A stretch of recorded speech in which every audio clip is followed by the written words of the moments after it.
തൃക്കരിപ്പൂര് ഈ വർഷം തെരഞ്ഞെടുപ്പിൽ സന്ദീപ് വാര്യർ എന്ന് പറയുന്ന വ്യക്തിത്വം അദ്ദേഹം ഉജ്ജ്വലമായ വിജയം കരസ്ഥമാക്കി. അതിനു മുമ്പ് തൃക്കരിപ്പൂര് മണ്ഡലത്തിൽ ഉണ്ണിത്താൻ MP ജയിച്ചു, രണ്ടാം തവണയും ജയിച്ചു. അപ്പോൾ ഇവിടെ ജനങ്ങൾക്കുള്ളൊരാവശ്യം, തൃക്കരിപ്പൂര് എന്ന് പറയുന്ന ഈ ഒരു പ്രദേശം ഇത് ഇന്നിപ്പം സംസ്ഥാനത്തൊട്ടാകെ അറിഞ്ഞിരിക്കുകയാണ്, ഒരറിയപ്പെട്ട പ്രദേശമായി മാറിയിരിക്കുകയാണ്. ഈ പേരിപ്പോൾ എല്ലാവരും അറിഞ്ഞൊരു പേരായി മാറിയിരിക്കുന്നു. പക്ഷേ ഇവിടെ ജയിച്ചു വന്ന ഈ MLA-യും അതുപോലെ തന്നെ MP ഒക്കെ ശ്രദ്ധിക്കേണ്ട ഒരു പ്രധാനപ്പെട്ട വിഷയമുണ്ട്. ഇവിടെ ഇപ്പോഴും ജനങ്ങൾ റെയിൽവേ ഗേറ്റ് കൊണ്ട് വലിയ പ്രയാസം നേരിടുന്നുണ്ട്. തൃക്കരിപ്പൂർ ഭാഗത്ത് 2-3 റെയിൽവേ ഗേറ്റ് ജനങ്ങളെ വളരെയേറെ ബുദ്ധിമുട്ടിക്കുന്നുണ്ട്. അതിലൊന്ന് ബീരിച്ചേരി, മറ്റൊന്ന് വെള്ളാപ്പ്, മറ്റൊന്ന് ഉദിനൂർ. ഈ 3 ഗേറ്റിൻ്റെ കാര്യത്തിലും അടിയന്തിരമായ നടപടികൾ ഉണ്ടാകണം. അതൊരു വലിയ വിഷയമാണ്. ജനങ്ങൾ ഇപ്പോഴും വളരെയേറെ പ്രയാസപ്പെടുകയാണ്.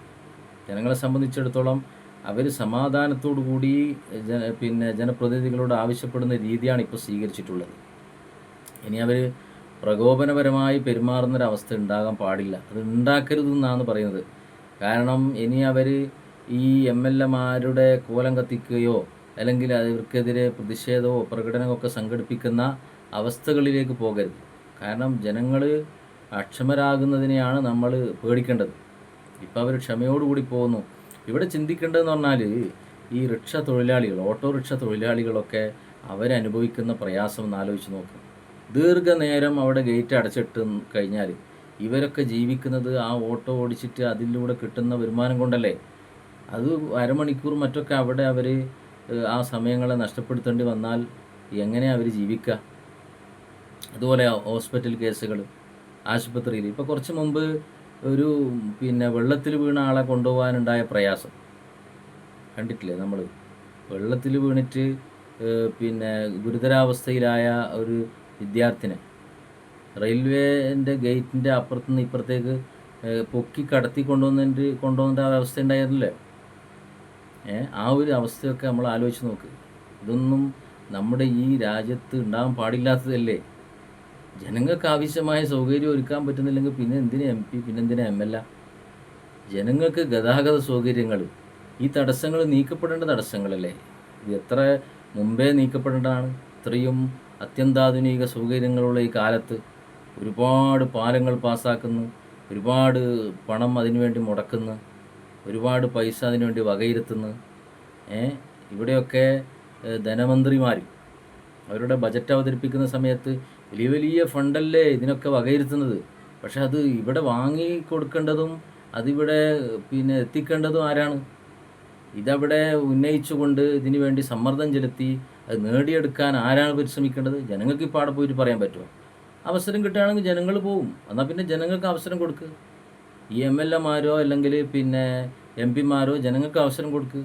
അവരിൽപ്പെട്ട ആർക്കെങ്കിലും ഇതുപോലെ നിങ്ങളിരിക്കുന്ന നിയമസഭേൻ്റെ അകത്തോ അല്ലെങ്കിൽ രാജ്യസഭേൻ്റെ അകത്തോ അല്ലെങ്കിൽ പാർലമെൻറ്റിലോ ജനങ്ങൾക്കൊരവസരം കൊടുക്കുക. അവർ അവിടെ പോയിട്ട് ഇത് ഉന്നയിക്കട്ടെ.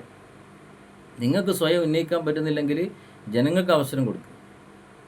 ആർക്കാണോ അതിന് സാധിക്കുന്നത് അവർ പോയിട്ട് ഉന്നയിക്കാൻ അവർക്ക് അവസരം കൊടുത്താൽ അവർ ഉന്നയിച്ചത് നേടിയെടുത്തിട്ട് വരും. ജനങ്ങളിൽ കഴിവുള്ളവരെത്രയോ ഉണ്ട്. അതൊക്കെ പറഞ്ഞ് നേടിയെടുക്കാൻ പറ്റുന്ന ആളുകളുണ്ട്, സമ്മർദ്ദം ചെലുത്താൻ പറ്റുന്ന ആളുകളുണ്ട്. പക്ഷേ അവർക്കെല്ലാം വേണ്ടിയിട്ടാണ് ഈ ജനപ്രതിനിധികളെ ജനങ്ങൾ തിരഞ്ഞെടുത്തത്. അത് മനസ്സിലാക്കണം ജനങ്ങൾ, ഈ പ്രതിനിധികൾ മനസ്സിലാക്കണം. ജനങ്ങൾക്കത് മനസ്സിലായിട്ടുണ്ട്, അതറിയും അവർ. ആ കൃത്യമായ ബോധ്യം ജനങ്ങൾക്കുണ്ട്. അപ്പോൾ അതുകൊണ്ട് ജനപ്രതിനിധികൾ മനസ്സിലാക്കി നമ്മളിപ്പം ജയിച്ചു വന്ന ആളുകളൊക്കെ നമുക്ക് വേണ്ടി പ്രവർത്തിക്കും, നാടിന് വേണ്ടി സേവനം ചെയ്യുന്നുള്ള പ്രതീക്ഷയിൽ തന്നെയുള്ളത്. ആരെയും കുറ്റപ്പെടുത്താനോ അല്ലെങ്കിൽ കുറവാക്കാനോ അല്ല ഇത്. അവർ ഇതൊക്കെ കേട്ട് അവരിൽ ഇതൊക്കെ പരിഹരിക്കാനുള്ള ഒരു മനസ്സുണ്ടാക്കിയെടുക്കാനാണ്, അവരുടെ ശ്രദ്ധയിലേക്ക് കൊണ്ടുവരുന്നു എന്ന് മാത്രം. അപ്പോൾ അതുകൊണ്ട് ഇതെല്ലാം നമുക്ക് ആവശ്യമാണ്. ഇതൊരു വികസിത നാടിന് ഇത് ആവശ്യമാണ്, അത്യന്താപേക്ഷിതമാണ്. അതുകൊണ്ട് ഈ പഴയ രീതിയൊക്കെ മാറണം. ഇവിടെ പാലം വരേണ്ടടുത്ത് പാലം വരണം. അതിന് വേറെ യാതൊരുവിധ തടസ്സവും ഉണ്ടാകാൻ പാടില്ല. മറ്റെന്തെങ്കിലും കാര്യങ്ങൾ നോക്കിയിട്ട് അതിനെ ഒഴിവാക്കപ്പെടാൻ പാടില്ല. അപ്പോൾ 2 പാലങ്ങൾ ഒന്നിച്ചാണെങ്കിൽ ഒന്നിച്ച്. ഇനി അങ്ങനത്തെ ഒരു സൗകര്യം ഇവിടെ ആകുന്നില്ലെങ്കിൽ ഒരു പാലം ഉണ്ടാക്ക്. ഏതെങ്കിലും ഒരു പാലത്തിന് അങ്ങനെ ചില ആളുകൾ പറയുന്നുണ്ട്. അതായത് രണ്ടും ഒന്നിച്ച് വേണമെന്നും രണ്ടും ഒന്നിച്ച് വേണ്ട എന്നുള്ള അഭിപ്രായം ഉള്ളത് കൊണ്ടാണ് ഇത് മുടങ്ങിപ്പോകുന്നത്. അത് വേണ്ട, അങ്ങനെയൊന്നും പറഞ്ഞിട്ട് തൽക്കാലം രക്ഷപ്പെടേണ്ട. അതിന് വേണ്ടി ഒന്നുകിൽ ഒന്നാക്കിക്കോ, ഏതെങ്കിലും ഒന്നാദ്യം ആക്കാലോ, അതിനാരും തടസ്സപ്പെടുത്തൂലല്ലോ. ഏതെങ്കിലും ഒരു പാലം ഫസ്റ്റ് തുടങ്ങും, അതിൻ്റെ ശേഷം മറ്റത് വേണോ വേണ്ടേന്ന് നോക്കാലോ. അപ്പോൾ ഒരു പാലം ആദ്യം നിർമ്മിക്ക്. രണ്ടും ഒന്നിച്ച് വേണമെന്നുള്ളത് അത് അതിൽ അഭിപ്രായ വ്യത്യാസം ഉണ്ടെങ്കിൽ അത് വിട്. രണ്ടും ഒന്നിച്ച് വേണ്ട, ഓരോന്നോരോന്നായിട്ട് ചെയ്യാം, എല്ലായിടത്തും വേറെ വേറെ ആക്കാം. രണ്ടും ഒന്നിച്ച് അതൊന്ന് ജനങ്ങളോട് കൂടിയിരുന്ന് ആലോചിച്ച് അതിനെക്കുറിച്ച് പിന്നെ എല്ലാ കക്ഷികളെയും വിളിച്ച് യോഗം ചേർന്ന് അത് പലതവണ സമ്മേളിക്കുമ്പോൾ അതൊക്കെ പരിഹരിക്കപ്പെടൂലേ? അതൊക്കെ വേണ്ട രൂപത്തിൽ അത് കഴിയാത്ത ഏത് MLA MP യുടെ ഉള്ളത്? എല്ലാ ജനങ്ങളെയും സർവകക്ഷി യോഗം വിളിക്കലല്ലേ? അത് വിളിക്കുക ഇവിടെ, അതിന് സൗകര്യമില്ലേ? സർവകക്ഷി യോഗം വിളിക്കുക ഇവിടെ, എന്നിട്ട് ജനങ്ങളിൽ നിന്ന് അഭിപ്രായം ആരായ, എന്നിട്ട് ഒരഭിപ്രായത്തിലേക്ക് എത്തുക. അതല്ല ഇനി പരിഹാരം. അതെന്തേ ചെയ്യാത്തത്? അത് ചെയ്യാതെ ഇങ്ങനെയുള്ള ഓരോ ഞൊണ്ടി ന്യായങ്ങൾ പറഞ്ഞിട്ട് ഇതൊന്നും വൈകിപ്പിക്കുന്നത് ശരിയല്ല. അത് എപ്പോഴെങ്കിലും ജനങ്ങളത് സ്ട്രോങ് ആയി നിലപാടെടുക്കും ആ വിഷയത്തിൽ. അത് എപ്പോഴും ഒരുപോലെ ജനങ്ങൾക്ക് അക്ഷമരായി നിൽക്കാൻ പറ്റൂല, ക്ഷമയോടെ നിൽക്കാൻ പറ്റൂല. അവർ അക്ഷമരായി പോവും. അപ്പം അതുകൊണ്ട് പിന്നെ ജനങ്ങളെ പിന്നെ അവരുടെ ആവശ്യങ്ങൾ നിർവഹിച്ചു കൊടുത്ത് അവരുടെ സ്വീകാര്യത നേടിയെടുക്കാനുള്ള ശ്രമങ്ങൾ ഈ പറഞ്ഞ തിരഞ്ഞെടുക്കപ്പെട്ട ആളുകളുടെ ഭാഗത്തു നിന്ന് ഉണ്ടാകണം. നിങ്ങളെപ്പോൾ ഇവിടെ വേണം. നിങ്ങളെ ആരും ഇഷ്ടപ്പെടാത്ത വിഷയമൊന്നുമില്ല. ഇവിടെയുള്ള എല്ലാ തിരഞ്ഞെടുക്കപ്പെട്ടവരും എല്ലാവർക്കും സമ്മതിതരാണ്, എല്ലാവരും ഇഷ്ടപ്പെടുന്ന വ്യക്തിത്വങ്ങളാണ്, വളരെ വലിയ നല്ല വിശാല മനസ്കതയുള്ളവരാണ്, വലിയ പ്രതീക്ഷയുണ്ട് നിങ്ങളിൽ. പക്ഷേ ഇത്രയും കാലം ഇതിനൊക്കെ ഈ രൂപത്തിലൊക്കെയാണ് ജനങ്ങൾ പിന്നെ പറയുമ്പോഴൊക്കെ പ്രതികരിച്ചത്, ഇങ്ങനത്തെ പ്രശ്നങ്ങളെ പറഞ്ഞത്. അതുകൊണ്ട് അതൊന്നും ഇനി ഉണ്ടാകാൻ പാടില്ല. ജനങ്ങൾ ഈ വിഷയത്തിലൊക്കെ സഹകരിക്കും.